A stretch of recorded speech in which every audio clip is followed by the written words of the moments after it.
ആമ്പിള്ളേർക്ക് അമ്മയോടും പെമ്പിള്ളേർക്ക് അപ്പനോടും പ്രിയം തോന്നുന്നതിന് എന്നാ കോംപ്ലക്സ് എന്ന് വിളിച്ചാലും സാരമില്ല, അതാണ് സത്യം. എന്ന് വെച്ച് അപ്പനോട് ഇഷ്ടക്കേടൊന്നും ആർക്കുമില്ല.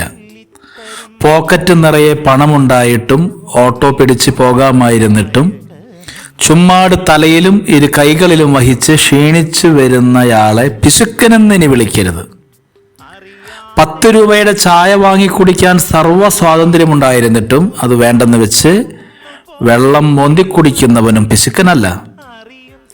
തനിക്കു വേണ്ടി ഒരണ പോലും കളയാതെ എല്ലാം ഭാര്യയ്ക്കും മക്കൾക്കും ഭാവിയിലേക്ക് ശേഖരിച്ചു വെച്ച് ഉള്ളിൽ കീറിയ ബനിയനുമിട്ട് അതിനേക്കാളേറെ ഉള്ളിൽ നൊമ്പരങ്ങൾ കടിച്ചമർത്തി ചിരിച്ചു നീങ്ങുന്ന ആ ആളുടെ പേരാണ് അപ്പൻ.